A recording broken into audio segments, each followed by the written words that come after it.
नमस्कार। आइए सुनते हैं महादेवी वर्मा जी की लिखी कहानी गिल्लू। सोन जूही में आज एक पीली कली लगी है। इसे देखकर अनायास ही उस छोटे जीव का स्मरण हो आया जो इस लता की सघन हड्डियों में छिपकर बैठता था और फिर मेरे निकट पहुंचते ही कंधे पर कूदकर मुझे चौंका देता था। तब मुझे कली की खोज रहती थी, पर आज उस लघु प्राण की खोज है। परंतु वह तो अब तक इस सोन जूही की जड़ में मिट्टी होकर मिल गया होगा। कौन जाने, स्वर्णिम कली के बहाने वही मुझे चौंकाने ऊपर आ गया हो। अचानक एक दिन सवेरे कमरे के बरामदे में आकर मैंने देखा दो कौवे एक गमले के चारों ओर चोंचों से छुआ छुओवल जैसा खेल खेल रहे हैं। यह काक भुसुंडी भी विचित्र पक्षी है। एक सांस समादरित, अनादरित, अति सम्मानित, अति अवमानित। हमारे बेचारे पुरखे न गरुड़ के रूप में आ सकते हैं, न मयूर के, न हंस के। उन्हें पितर पक्षी में हमसे कुछ पाने के लिए काक बनकर ही अवतीर्ण होना पड़ता है।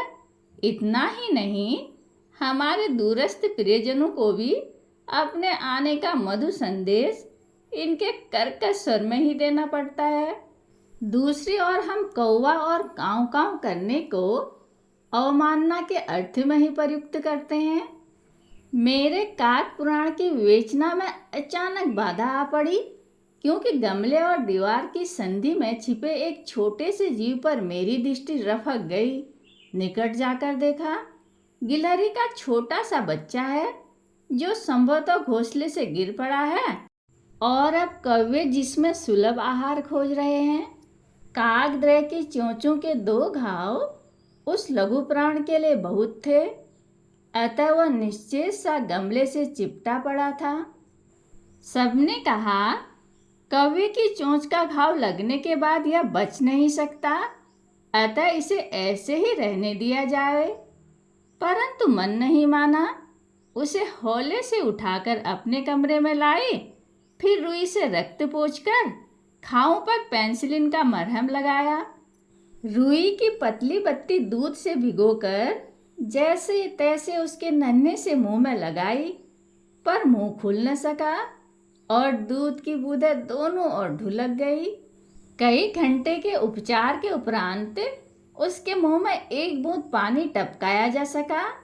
तीसरे दिन वह इतना अच्छा और आश्वस्त हो गया कि मेरी उंगली अपने दो नन्हे पंजों से पकड़कर नीले कांच से मोतियों जैसे आंखों से इधर उधर देखने लगा। 3-4 मास में उसके स्निग्ध रोएं, छब्बेदार पूंछ और चंचल चमकीली आंखें सबको विस्मित करने लगी। हमने उसकी जातिवाचक संज्ञा को व्यक्तिवाचक का रूप दे दिया और इस प्रकार हम उसे गिल्लू कहकर बुलाने लगे। मैंने फूल रखने की एक हल्की डलिया में रुई बिछाकर उसे तार से खिड़की पर लटका दिया। वही 2 वर्ष गिल्लू का घर रहा। वह स्वयं हिलाकर अपने घर में झूलता और अपनी कांच के मनकूसी आंखों से कमरे के भीतर और खिड़की के बाहर न जाने क्या देखता और समझता रहता था। परंतु उसकी समझदारी और कार्यकलाप पर सबको आश्चर्य होता था।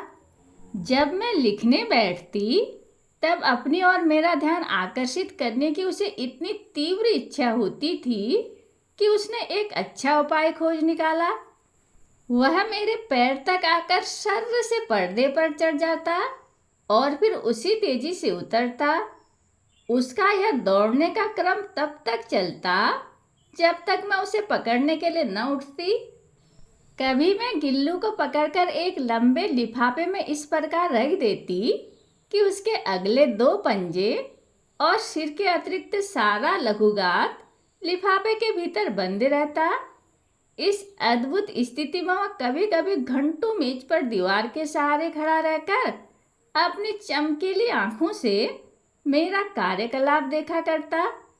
भूख लगने पर चिक चिक करके मानो वह मुझे सूचना देता और काजू या बिस्कुट मिल जाने पर उसी स्थिति में लिफाफे से बाहर वाले पंजे से पकड़कर उसे कुतरता रहता।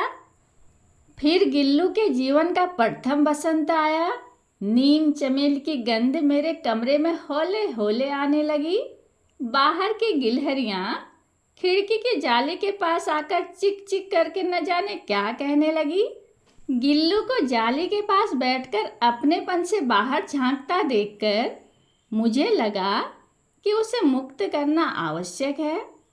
मैंने कीले निकालकर जाली का एक कोना खोल दिया और इस मार्ग से गिल्लू के बाहर जाने पर सचमुच मुक्ति की सांस ली।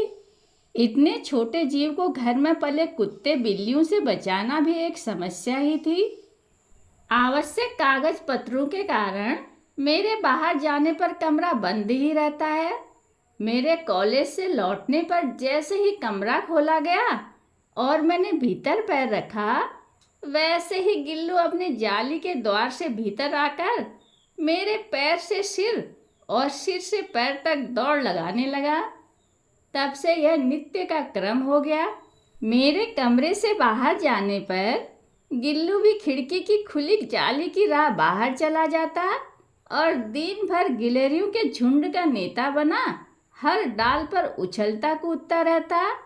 और ठीक 4 बजे वह खिड़की से भीतर आकर अपने झूले में झूलने लगता। मुझे चौंकाने की इच्छा उसमें न जाने कब और कैसे उत्पन्न हो गई।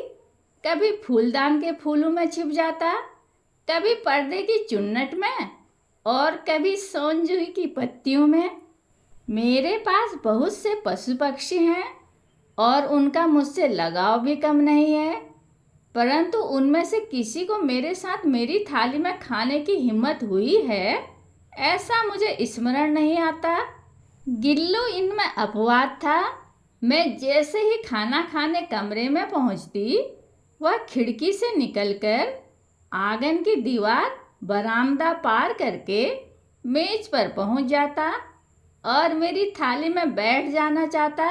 बड़ी कठिनाई से मैंने उसे थाली के पास बैठना सिखाया, जहां बैठकर वह मेरी थाली में से एक एक चावल उठाकर बड़ी सफाई से खाता रहता। काजू उसका प्रिय खाद्य था और कई दिन काजू न मिलने पर वह अन्य खाने की चीज़ें या तो लेना बंद कर देता या झूले से नीचे फेंक देता था। उसी बीच मुझे मोटर दुर्घटना में आहत होकर कुछ दिन अस्पताल में रहना पड़ा। उन दिनों जब मेरे कमरे का दरवाज़ा खोला जाता, गिल्लू अपने झूले से उतरकर दौड़ता और फिर किसी दूसरे को देखकर उसी तेजी से अपने घोंसले में जा बैठता। सब उसे काजू दे आते, किंतु अस्पताल से लौटकर जब मैंने उसके झूले की सफाई की तो उसमें काजू भरे मिले, जिनसे ज्ञात होता था कि वह इन दिनों अपना प्रिय खाद्य कितना कम खाता रहा। मेरी अस्वस्थता में वह तकिए पर सिरहाने बैठकर अपने नन्हे नन्हे पंजों से मेरे सिर और बालों को इतने हौले हौले सहलाता रहता कि उसका हटना एक परिचारिका के हटने के समान लगता। गर्मियों में जब मैं दोपहर में काम करती रहती तो गिल्लू न बाहर जाता न अपने झूले में बैठता। उसने मेरे निकट रहने के साथ गर्मी से बचने का एक सर्वथा नया उपाय खोज निकाला था। वह मेरे पास रखी सुराही पर लेट जाता और इस प्रकार समीप भी रहता और ठंडक में भी रहता। गिलहरियों के जीवन की अवधि 2 वर्ष से अधिक नहीं होती, अतः गिल्लू की जीवन यात्रा का अंत आ ही गया। दिन भर उसने न कुछ खाया न बाहर गया। रात में अंत की यातना में भी वह अपने झूले से उतरकर मेरे बिस्तर पर आया और ठंडे पंजों से मेरी वही उंगली पकड़कर हाथ से चिपक गया जिसे उसने अपने बचपन की मरणासन्न स्थिति में पकड़ा था।